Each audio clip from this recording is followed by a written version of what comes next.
Yes.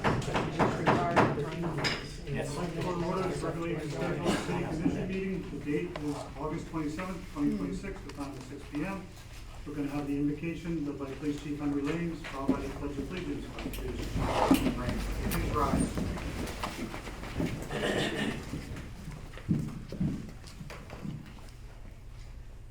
Heavenly Father, we come before you tonight with grateful hearts, thanking you for the opportunity to gather together to service our community. We thank you for the blessings you have given us, for the men and women who have answered the call to serve, and for the leaders who have dedicated themselves to making our city a safer and stronger place. Lord, grant us wisdom as we make decisions, integrity in all that we do, and courage to always doing what's right, even when it's difficult. Help us to lead with grace, treat one another with respect, and never lose sight of the trust that our community has placed in us. We ask you for your continued protection for our first responders, our military, and all those who put themselves in harm's way. Tonight, as we celebrate a new beginning and opportunities that lie ahead, remind us that great things are accomplished when men and women work together with a shared purpose. May we continue to build a community founded on service, compassion, and love. In Jesus' name we pray. Amen. I pledge allegiance to the flag of the United States of America and to the republic for which it stands, one nation, under God, indivisible, with liberty and justice for all. Thank you, Chief.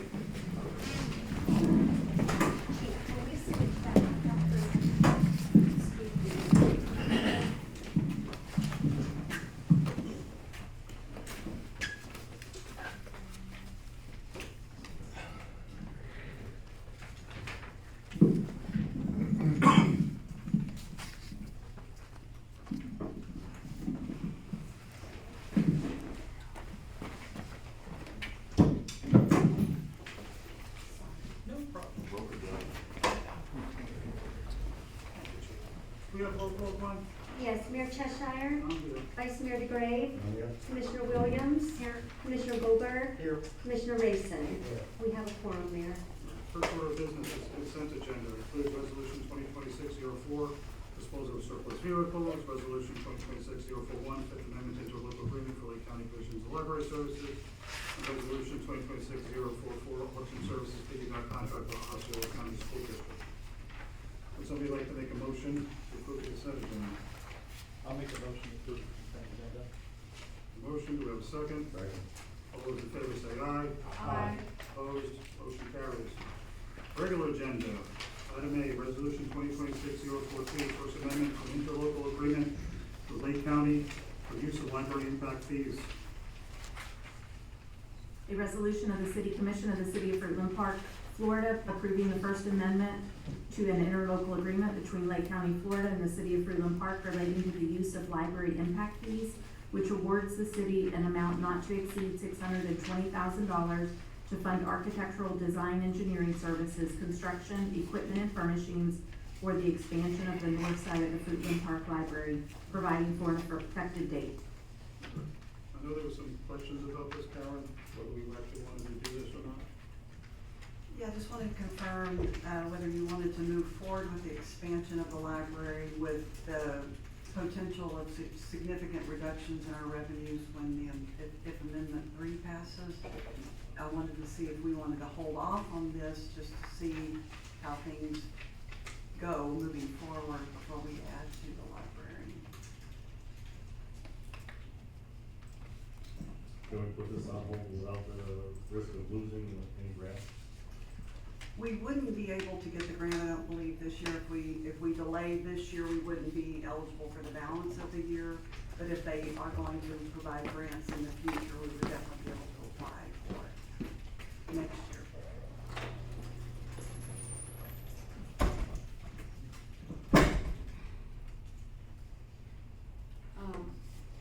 How does this impact the patrons and the citizens of Fruitland Park if we don't expand the library?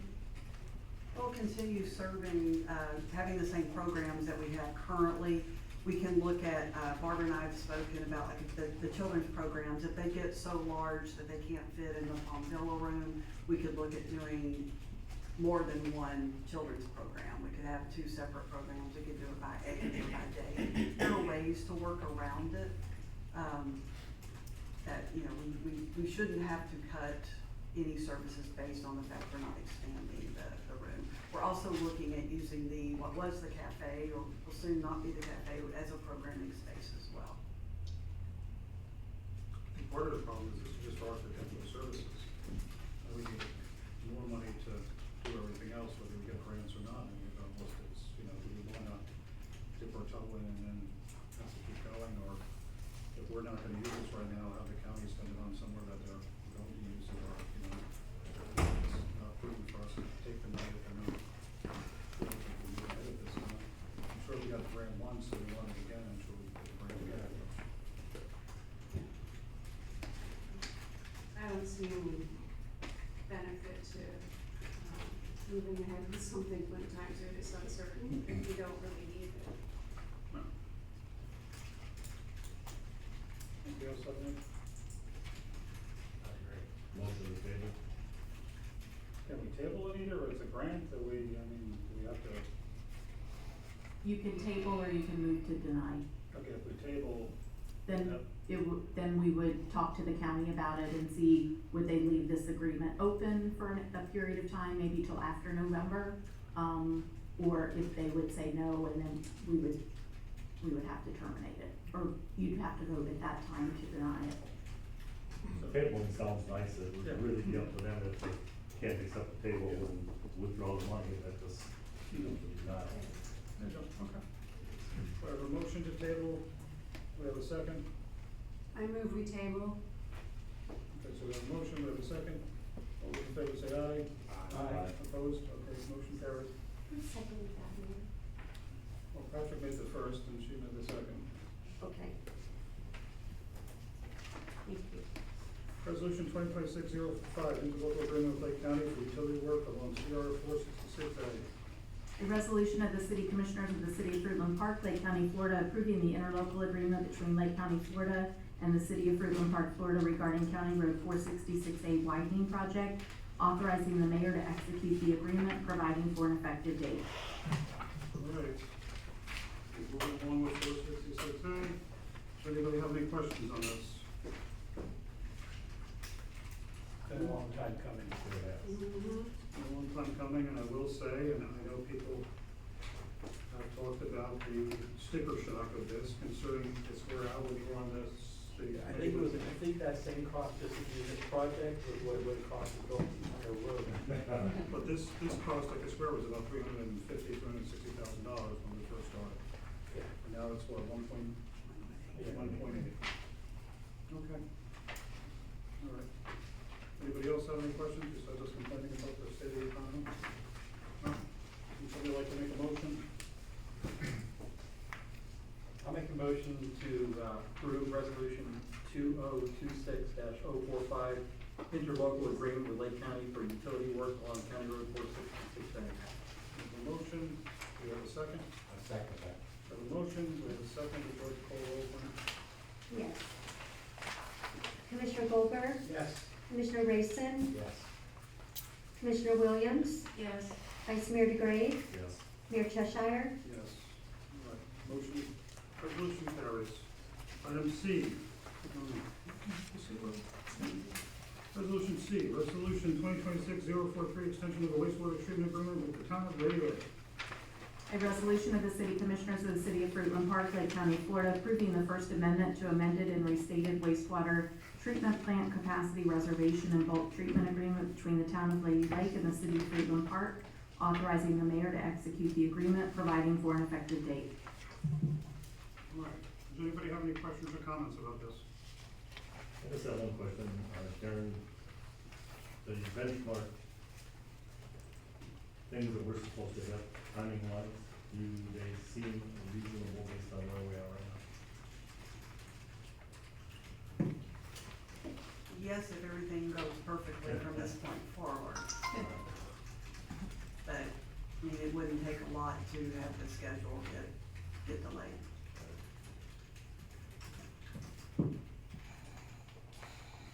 I would like to say I'm completely not happy with this agreement. I don't think I said out here, I spoke to the previous city manager after the last meeting and the meeting before about the fact that we said we would build a plant. And Gary said he'd come up here and swear under oath that he never said we would build a plant. And nor did he think Charlie Rector ever said that. I think the town of Lady Lake realized they don't have the capacity and is pushing it on us. I think making us look like the bad guy, raising our rates to the point of ridiculous amount they want us to pay now. I mean, you can cut our capacity, we can figure out capacity, you know, but the amount the rates are with them is ridiculous. The increase in rates is just absurd, and they're doing that as a penalty for something that we never did.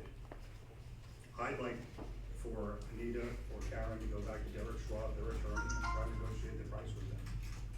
I don't know if the rest of you do, you know, I talked to Anita before about our recourse with this, and it doesn't seem like there is much recourse. And they know that.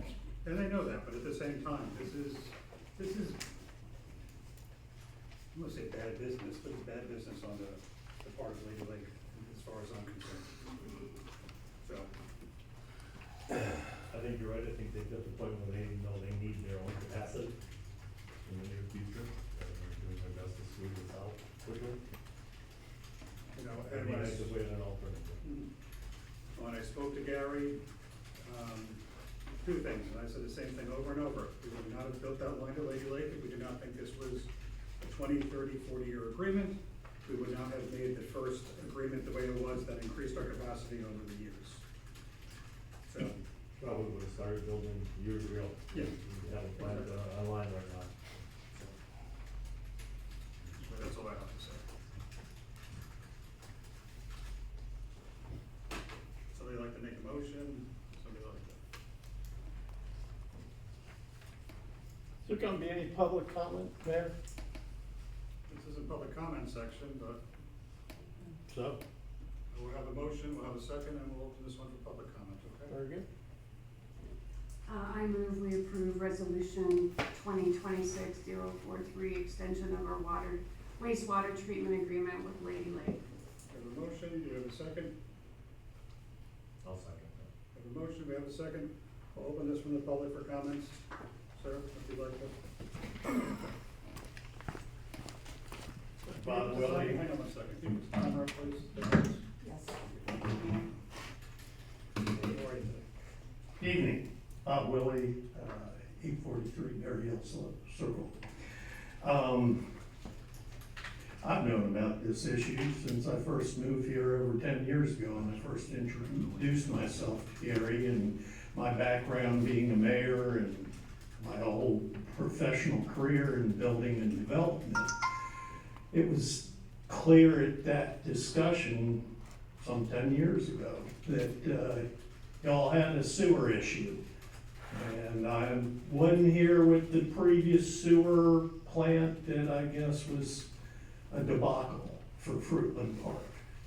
But there was a clear understanding that something was needed as far as Fruitland Park, is my understanding. So, we're here now. My question really, where are we? How many units have we already approved that are going to require sewer? ERUs that are required, the difference between what you are using from Lady Lake, which conservatively just say is 80,000, you have a balance of 70,000. You would, by my figures, with ERU requirements of 250 gallons per day, you got a total of 320 units available to you over the next 4 years. I don't think anybody realistically thinks with what has already been approved that there won't be more demand than 320 units. So I think it's incumbent upon, the professional staff that's been behind all this, the elected officials, to explain how you got here. I went to the Lady Lake Commission meeting, what was it, July 20th, when they made this decision and spoke. And I will tell you the sense that I got from them, and I could read to you what their comments were prior to, but it was the timeframe benchmarks.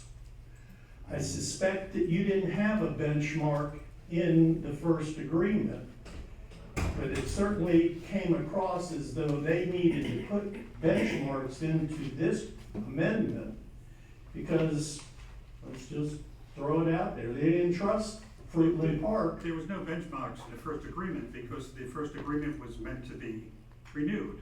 There was no benchmarks because we were not building another sewer plant in the first agreement.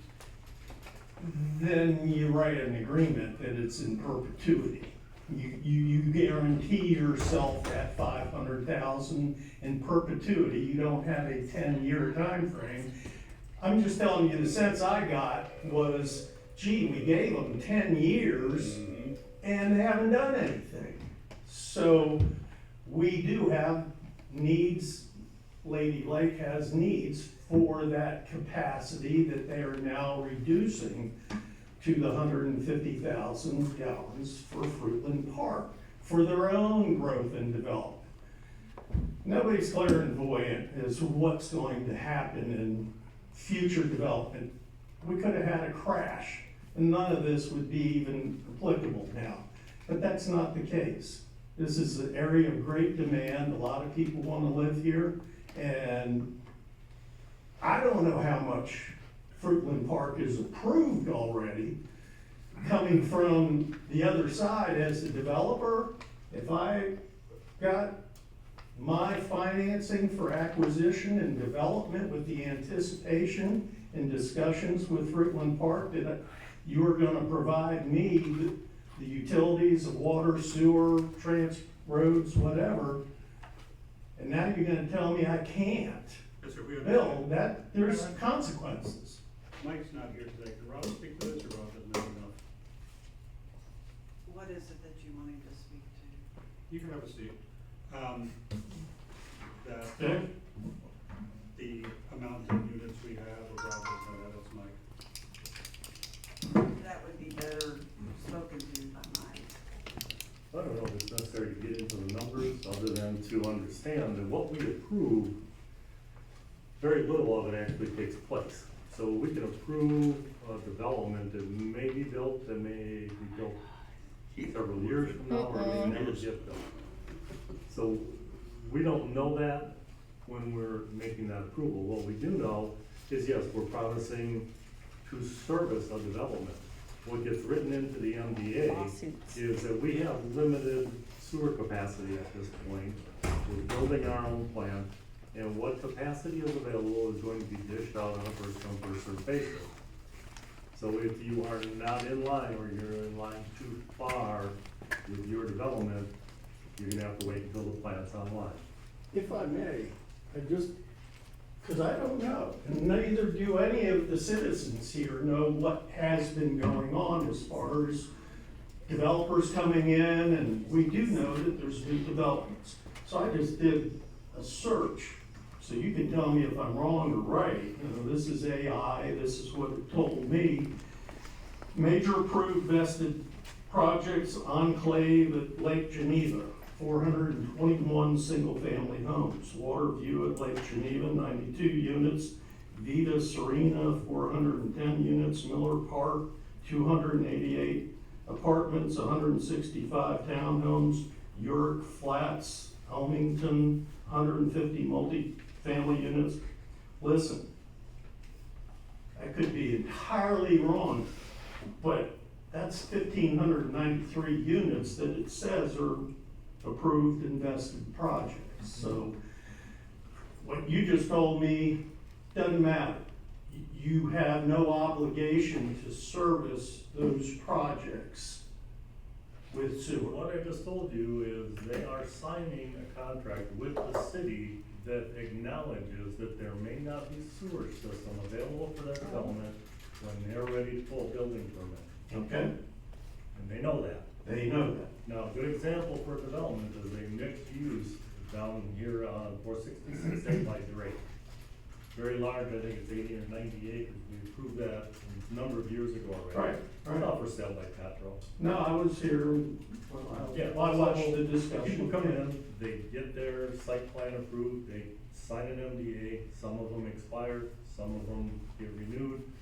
We don't know when we make that approval, when or if it will be developed. Some things never do. However, those that are serious, they need to get in line because we have limited street. And they know that, they sign a contract with us.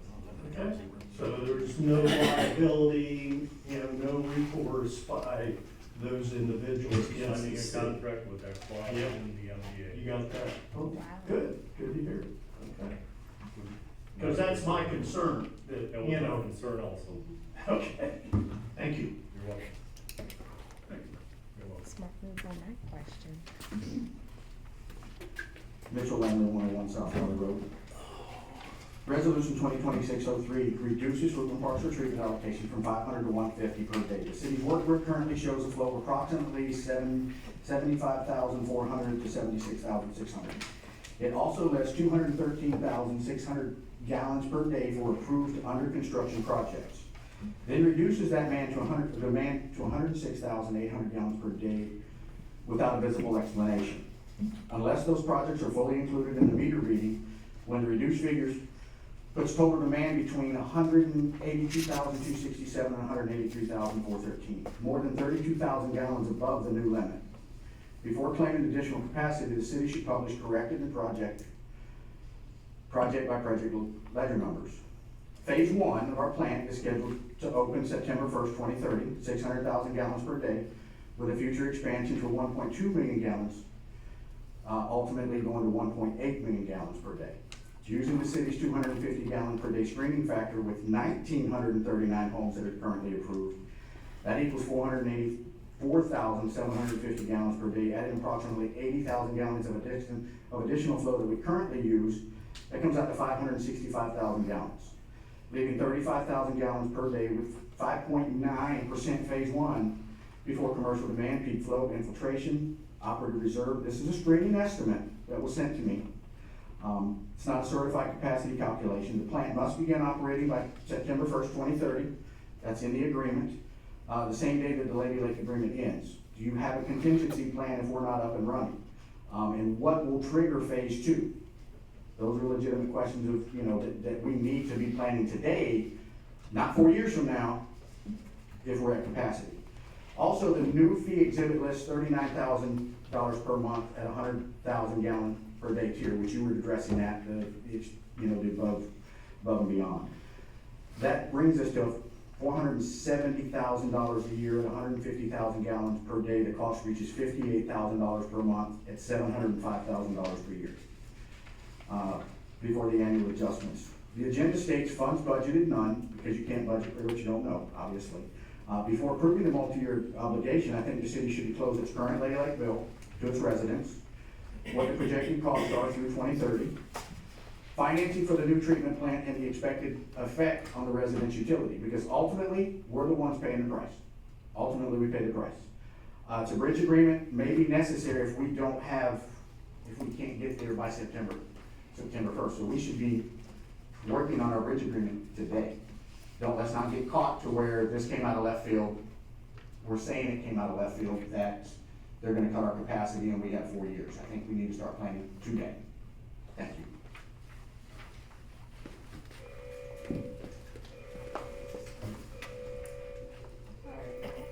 Still coming.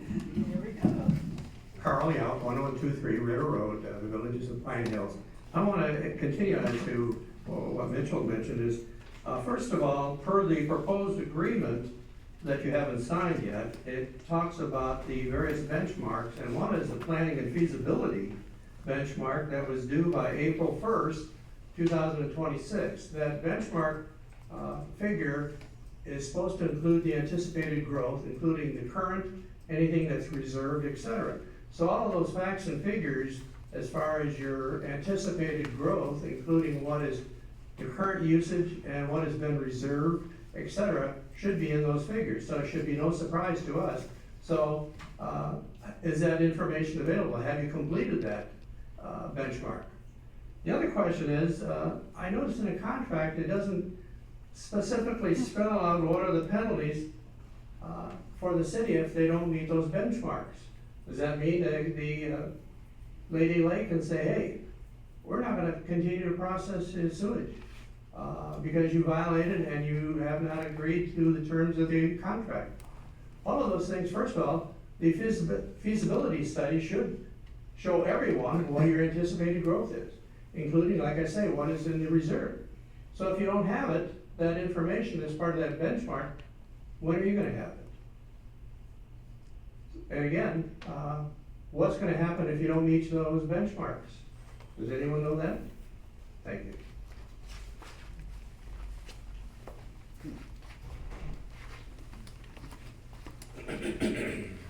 Hello, Sarah McCallum, 2125 Miller Boulevard, Fruitland Park, and 101 South Dixie Avenue, Fruitland Park. I just wanted to bring up, I don't know if you were informed, but during the planning and zoning meeting last week, it was committed to by the magistrate and agreed upon by the staff that was here, including the city attorney, that you all would have numbers for us tonight and would be able to answer us for the availability and what's spoken for, what's truly available. So that was committed to last week during planning and zoning, so hopefully that information is available to us. Using the figures that were provided for that meeting, staffing suggested that there was 500,000 million gallons of capacity a day. And it also said that there was 355,000 gallons left. That's numbers from Fruitland Park. So that means 145,000 is already spoken for. The new agreement says 150,000. So I know some other gentlemen have done some more complicated figuring and math, but for me, using your simple numbers, what was available, what have we used of what was available, and now what is now available, it's real simple arithmetic. 145,000 remains using the staffing from last week's planning and zoning. Now, if there's something different to that, please, I hope you speak to it tonight, because again, it was committed to by the magistrate and agreed upon by the assistant city planner, I believe, and the city attorney. We were both at that meeting, so if not, I'd like to understand why not. Thank you.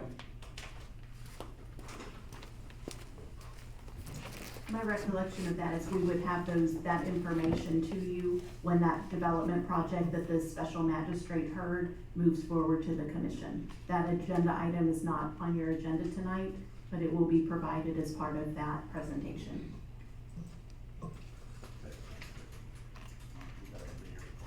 Anybody else from the public have any questions or comments? I do. Come up to the podium, state your name, please. Your address. Excuse me? You could come up to the podium and state your name and address, ma'am. Okay, sure.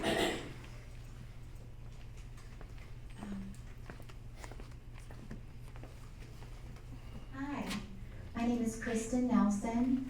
I live in Leesburg, Florida, and I would like to get this here up.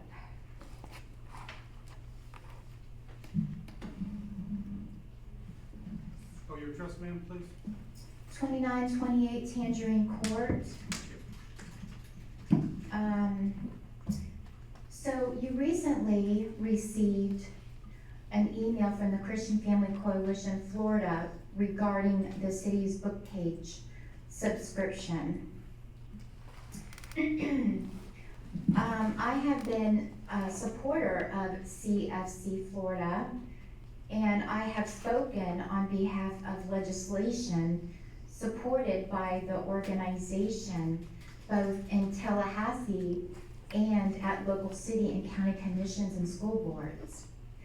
I'm here tonight to ask you to cancel your subscription to the monthly book page book review magazine, which is currently available in multiple copies at your Fruitland Park Library.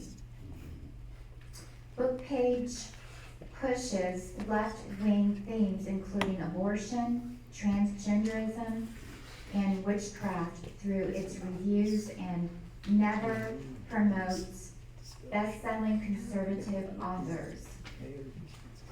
In the last several weeks, both Leesburg and Tavares decided to cancel their book page subscriptions after being approached by CFC Florida, which also recently successfully lobbied Citrus and Hernando counties to cancel the magazine. As you look for ways to reduce spending in anticipation of this November's constitutional amendment to reduce property taxes, I strongly encourage you to do the same. I believe spending money on this magazine is not a good use of taxpayers' dollars, especially when it's already available for free online, along with less objectionable book review magazines. I also want to point out that less than a 40%, I also want to point out that less than 40% of library systems in the United States have a physical subscription to BookPage. As we approach the 1-year anniversary of Charlie Kirk's assassination, I am also here to ask you to declare October 14th the Charlie Kirk Day of Remembrance in honor of his birthday, as Sumter, Marion, Gilchrist, Jefferson, and Flagler counties have already decided to do, and to instruct your library staff to set up a lifelong display of the 8 books he wrote. And I just wanted to read one thing here. And how much time do I have? I know. Thank you. Does anybody have any questions or comments about the sewer plant? Or the sewer agreement? No more? All right, any further discussion? Yes.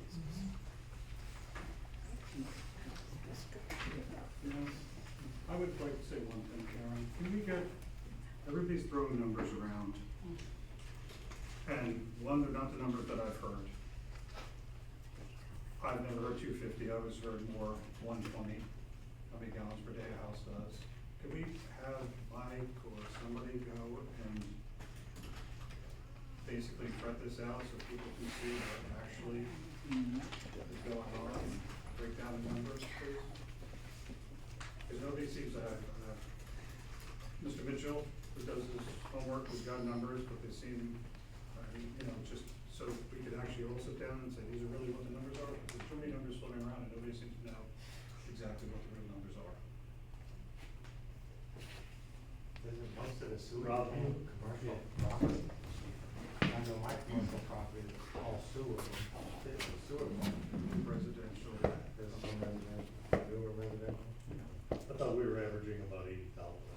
Yes, so the 250 number is for an ERU, that is a design standard.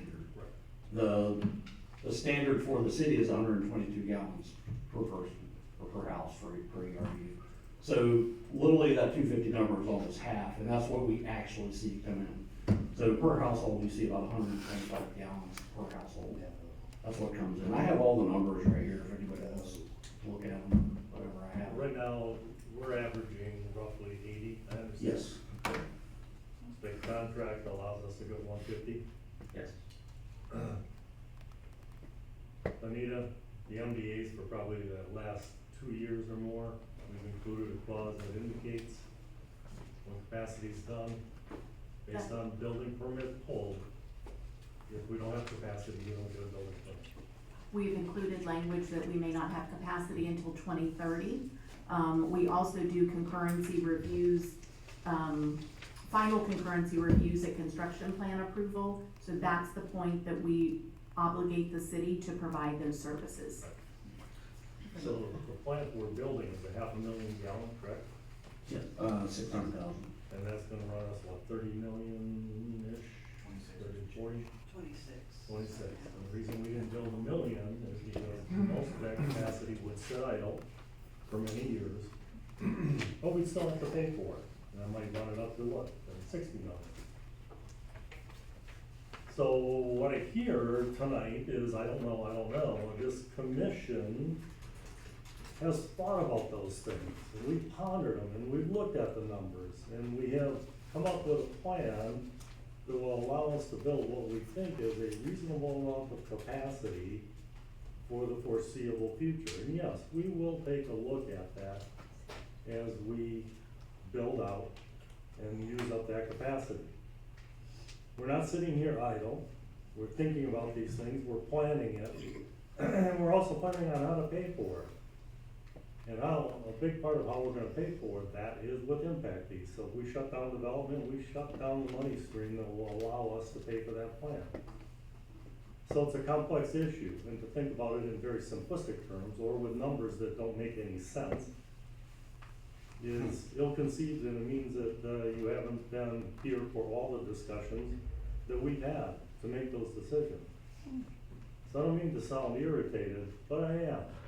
Well, there's a lot of silliness going on with this topic, and we're doing the best we can for the residents to make sure that that service continues, our development continues in a sustainable way, and that those people that want to develop have that infrastructure until it runs out. And they, by contract, know that when the day comes and it runs out, they're gonna have to wait until the plant's online. What about the residents that don't want the development? And you call it silly. Fair enough. I'll get off on this thing. Anita, if there's a development, if we reach capacity, and there's a development, and they wanna develop, they could build their own package plant, correct?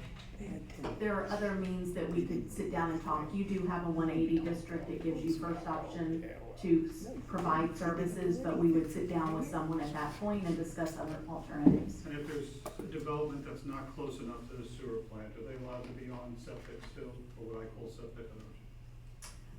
That I would have to get with the engineers to see if that would be allowable in that particular area. That would be Okay. take no more. All right, we have a motion, we have a second. Would you like to call roll, Glenn? Yes, Mayor. Commissioner Williams, Yes. Vice Mayor Gray, Yes. Commissioner Goldberg, Yes. Commissioner Rayson, Yes. Mayor Cheshire. No. Motion carries. Item D, Resolution 2026-038, Fruitland Hills Subdivision Second Development Extension Request.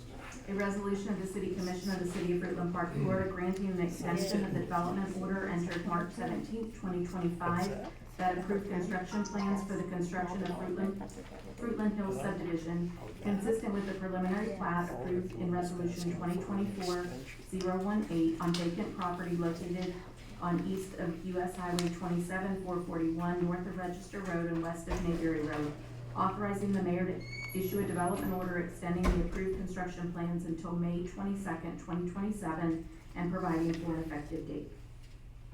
All right, Mike's not here. This is the second extension. Yes. When did this first start? 2018? Does anybody have any questions on this? Nothing has changed other than timing, correct? Correct, it's just a timing issue. They're waiting with, they're in communication with Lake County, and I think that's the holdup.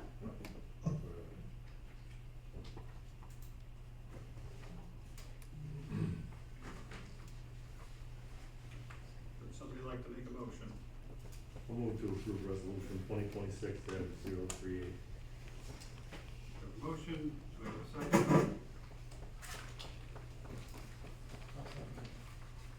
Motion, we have a second, any further discussion? Would you like to call roll, Glenn? Sure, Vice Mayor Gray, Yes. Commissioner Goldberg, Yes. Commissioner Rayson, Commissioner Williams, Yes. Mayor Cheshire. No. Public hearing, first ordinance, 2026-014, consideration request from Waste Management for the implementation of a fuel surcharge. An ordinance of the City Commission of the City of Fruitland Park, Florida, adopting rates for the provision of waste management services to the residents of the City of Fruitland Park, approving an amendment to the agreement between the City of Fruitland Park and Waste Management Services to incorporate and replace Exhibit B, providing for conflicts and severability, providing for inclusion in the Code of Ordinances, providing for an effective date. Is this contractual? Yes, it is. They are entitled under the contract terms for a fuel adjustment. When you do the calculation, there's a formula. Karen and I went through that exercise to make sure, and the numbers support that they are entitled to the fuel increase. It's be 11 cents per month for each one of us, for residential, yes. And then if fuel goes down, does this disappear?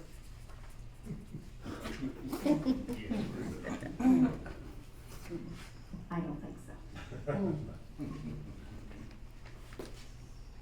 I remember, and I think Patrick was here, anybody else was here when Waste Management, and I love Waste Management, they do a great job.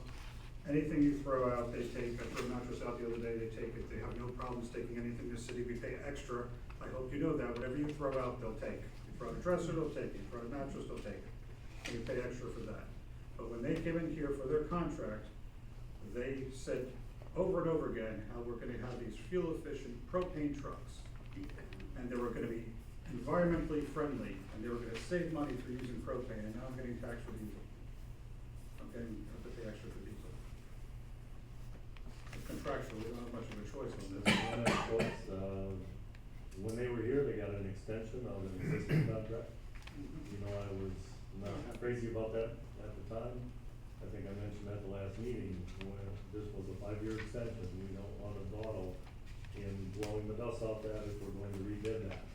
And I suggest that we do, just to make sure that everybody's pencil is sharp and that we know that we're getting the latest, greatest technology. And I agree, Waste Management's done a good job. But it's time to see who else out there. And at the time, one of the problems was when the county moved, when people moved collections, it turned into a nightmare with the other companies, so it was nice to say with someone who we knew who was doing well and was reasonable with their prices. Well, and they also go the whole world, for incineration. Not every company has a contract to do that. There's a benefit to that. It all has to be weighed against other companies. John Gunter was here, he'd make them pay for something else. Yes, he would. Something for rec center. Definitely, yeah. Any further discussion? No, would somebody like to make a motion? I'll make a motion to approve ordinance 2026-014. Give a second. Second. This is a public hearing. Anybody from the public has any questions or comments on this ordinance? Once again, Carl Young, 1123 Ritter Road, the Villages of Pine Hills. I have a question for Patrick. How much gas do you use or diesel in your Tesla? Just like the mayor said, the waste management is getting more fuel efficient vehicles. I think the contract should be totally revised. As a company gets more fuel efficient vehicles going to other fuels, compressed gas, natural gas, everything else, but you're using the only figure of diesel fuel goes up. Do we know even what % of the vehicles that are used in Fruitland Park use diesel? They could have one vehicle and you raise the price based on that contract. I think that contract needs to be totally changed.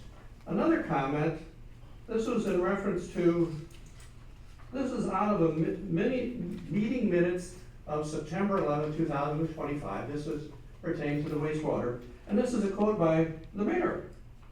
Great quote and question. Mayor Cheshire asked if the reclaimed water system was necessary for the water treatment plant. Mr. Ern responded that the city's consumption use permit cup for withdrawing water from the ground for the water system will be directly tied into the having a reclaimed water system to offset groundwater withdrawals. So in other words, when you're looking at building the new wastewater treatment plant, you have to include that provisions for reclaimed water. Otherwise, you're going to violate your cup allocation. One other item is in reference to the Fruitland Hills extension. Have they already paid their impact fees? And if they have, that should be included in the reserve amount. Thank you. Anybody have any questions or comments on the garbage? Mitchell Lane, 101 South Valley Road. I'm not sure how any of you can support the ordinance. The amount may appear small, it's 11 cents per month for a residential customer, but it's more than the 11 cents. It's about whether minor increases in Waste Management's operating costs should automatically be passed along to Fruitland Park residents. The 6-month average for diesel was $4.59 a gallon, only 9 cents above the contract threshold of $4.50.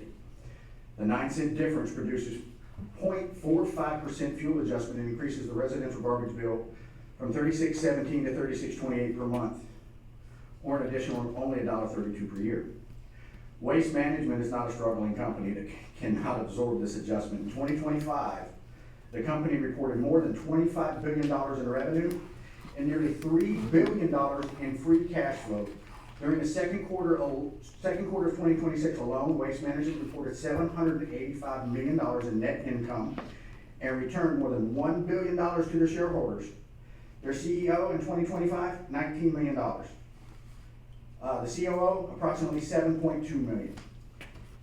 The Chief Sustaining Officer, 6.2, 1.5, 4 million, 2 million. Are my numbers wrong? Waste Management combined named 6 executives that made $43 million a year. To Carl's point, the question speaks to what percentage of their trucks are actually serving Fruitland Park that operate on diesel rather than gas or propane. How much additional revenue will Waste Management receive from this surcharge across all Fruitland Park accounts? Will there be an automatic rollback? We've already been told no.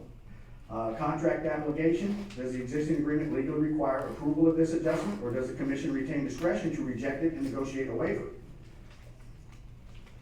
When a company can compensate 6 executives at this level, earn hundreds of $1 millions in a quarter, and return more than $1 billion to shareholders, a 0.45 fuel adjustment being passed on people that are living day-to-day struggling, while it may not seem a lot now, it does add up over time, because they're gonna do it to you again next year.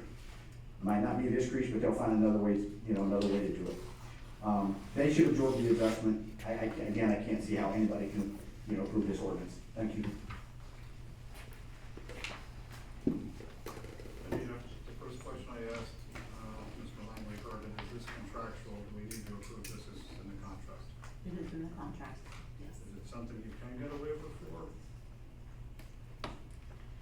You would have to negotiate with them to see if they would forego the fuel adjustment. I'd like at least to see that if gas prices go down, that this goes away. And I think to Carl, Patrick just said, he'd like to negotiate and see other contracts when this contract is up. When is this contract up? September 27th. September 27th, so we have about a year, so we should start thinking about an RFQ, and so we have about a year left with them. So I think we all agree on what we're hearing from the public is, so. Anybody have any comments or questions? Commission? Somebody like to make a motion? We have a motion, we have a second. Would you like to roll one? Yes, Vice Mayor DeGray, Yes. Commissioner Williams, Yes. Commissioner Goldberg, No. Commissioner Rayson, No. Mayor Cheshire, No. motion failed. I think Karen, call up Jose and. All right. The public hearing, city manager report. I asked one of the things I was gonna bring up on whether you wanted me to go out for an RFP on the trash contract. The only other thing I have is on Halloween, which is surprising, but Halloween is coming up pretty quickly. I wanted to run by you the possibility, we do the Halloween over on Shiloh every year, or, large attendance for that. Halloween falls on a Saturday this year. We would like, if you guys are in agreement, to do it on a Friday night instead of Saturday night. But wanted to run it by you to make sure you would be okay if we did that. Why would we do that?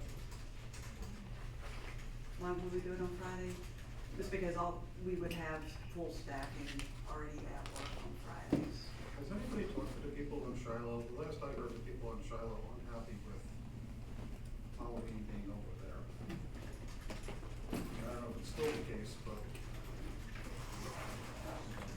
No, we're not. Kind of the tradition that it's been done there. I think we have Halloween on Halloween, but that's one thing. I don't know anything else. That might just seem contrary to us, but I mean, Halloween's the 31st, nobody's gonna come around and. It's a holiday that is well past me, so it's whatever you pay me to transpire to make it work. Okay, anybody else? What's the cost gonna be able to do it? Overtime for extra officers? There would be some overtime, I don't have a figure off the top of my head, I can try to, I can get it to you. I don't think it needs to stay on the 31st. Okay. We can do that, we're just talking about it now so that we can work out the schedule. Chief, do you go over there yourself on Halloween? Yes, I activate the whole department that day. Do you stand up if I, quick question, I'm sorry, to put you on the spot. Do you hear residents over there, last time I went trick or treating over there with my daughter, when she was like 12, Yeah. they complained. There, in all actuality, it's our biggest event. Yeah, but for the residents in the area, it's the biggest event for people going there, but for the residents, Yeah. saying, not so much, hey, I wanna go trick or treating with my kid, but I live over off Shiloh and, you know, do you hear the residents complain about the kids? Me personally, I haven't heard anything, and when we didn't do it for COVID, we kinda got crucified for it, so I kinda wanna leave it up to you guys. I'm okay either way, Friday, Saturday, I just have to make sure that I work with our faith-based communities to make sure that the logistics are worked out, because there are so many kids on our streets that day. I won't be the Grinch and say to stop it, but I usually on Saturday. Saturday it is, as long as Karen's okay with it. Okay.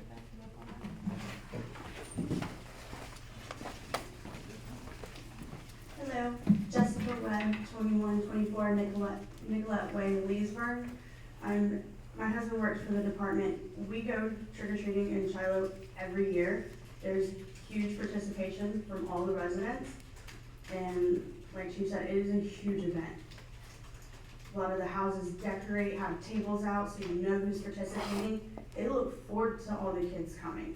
They have enough candy for all of them. And I have 4 kids I take around every year. My husband's always at the Fruitland Park tent giving out candy. He'll walk with us a little bit, but he's always out there along with the rest of the department, patrolling and just interacting with the public. Me personally, a Saturday for a mom is much easier than doing it on a Friday when you have kids getting out of school and trying to rush dinner and things like that. Saturday is a lot more relaxing than trying to do it on a Friday. Thank you.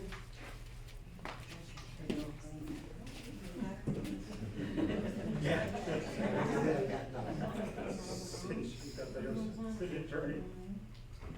No, I just included in your packet the new ballot language for Amendment 3, that was revised earlier this month. That's all I have.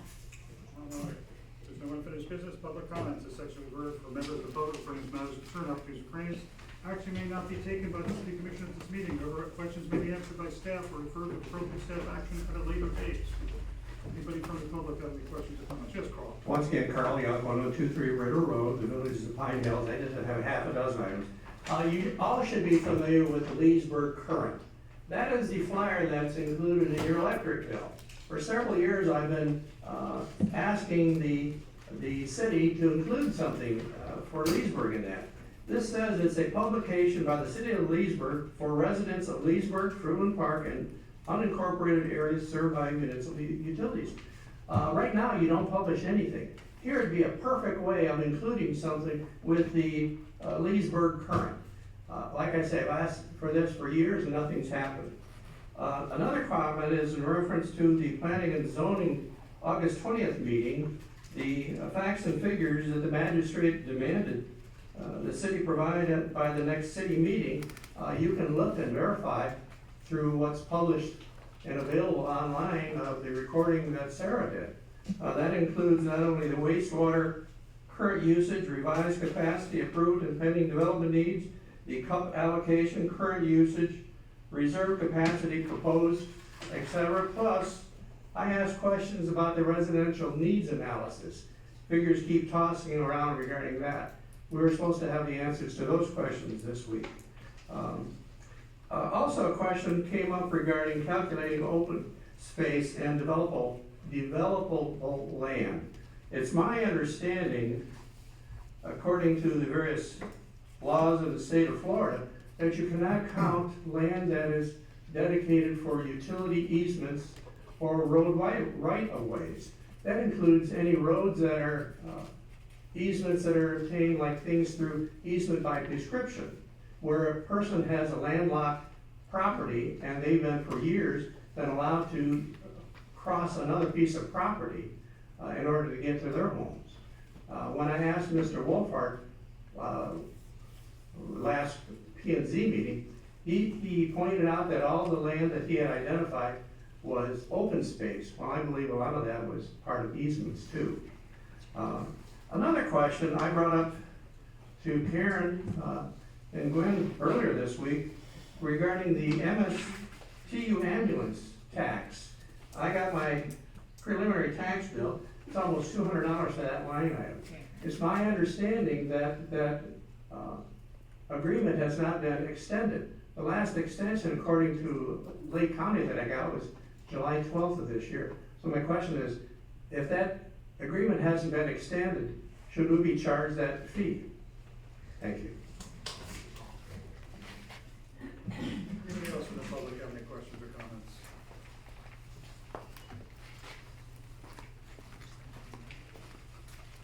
Sarah McCallum, 2125 Miller Boulevard and 101 South Dixie Avenue in Fruitland Park. So I have a lot of comments, and it's hard for me not to sound disappointed, because I am disappointed. We've been told, those of us who show up, that it's important that we show up and that you want to hear us, and it doesn't really feel like you want to hear us. So I'm just gonna go over some ABCs for me, because I feel like ABCs should be the bottom limit. And an ABC for me is accountability. And I wonder where the accountability is in so many different ways. As a citizen, I thought I followed what I was supposed to do when I looked up chapter 152 of our ordinances and filed an official appeal. I got a simple reply back from our city manager telling me she was gonna run it by our city attorney. That's the last I've heard of it. In our code, it says no sooner than 7 days, no more than 45, the city manager will present it to the commission and the appeal will be heard. We're beyond 45 days. So I guess if I wasn't afraid of looking stupid, I just wouldn't be here and wouldn't come back, because I was fully ignored. Accountability. P&Z was an interesting meeting last week. None of you were there. Why? Anita, isn't it sort of a conflict of interest for us to go to P&Z? At least that's what I was told when I first. Yeah, it's recommended that you wait and make your decisions based on the hearing that's in front of you and the evidence that's put in the record before you. I've been to other municipalities, so it's a sunshine, and I've been told it's advisable not to speak, but it's fine to listen. I wonder, maybe, did any of you even read the packet? So also budget. We were given no opportunity so far, other than a 2-day budget workshop, which got turned into 1 day. So if there was so much extra time, why not ask for a little bit of comments from the citizens? I was afforded a very pleasant meeting with the mayor, and the city manager joined in that. There were so many questions I had. I could have gone on, and not all of the questions were answered. Still to this day, I asked for budget documents that should have been available last year by June 30th. It took me 13 emails back and forth before I was told they were late being submitted. The state's aware of it. Still, I'm being told I can't have the documents that were submitted to the auditor, or at least my requests are just being foregone. Little of my time was taken with her answer, so I'd like to bring up one more thing, and that's my C, and that's a conflict. I'm starting to find a lot of conflicts. My most recent conflict is the purchase of the water parcel. I would like to understand more about how that purchase of land came available. I'd like to understand more about why the developer for about half of the projects in Fruitland Park was the seller of that land. And I would like to understand why Mr. Wolfhard purchased that land the same day for $50,000 less than he sold it to the city for. And I would like to understand why that same parcel is also a part of the project that was at the P&Z board last week. That all sounds very close to me. And as was brought up at the city meeting last week, the P&Z board, negotiations are very important. Very important, especially with PUDs. Otherwise, we just give it all away. And I want to know who is negotiating for us, the citizens, because it's not happening at the meetings. The city attorney's answers speak for themselves. She's working for Fruitland Park, but not directly for the citizens. At least that's how it feels. And that's what she told me after the meeting. So thank you. Anybody else have any questions or comments? Seeing none, hearing none, Commissioner comments? Vice Mayor? No comment. Commissioner Commissioner Williams? No.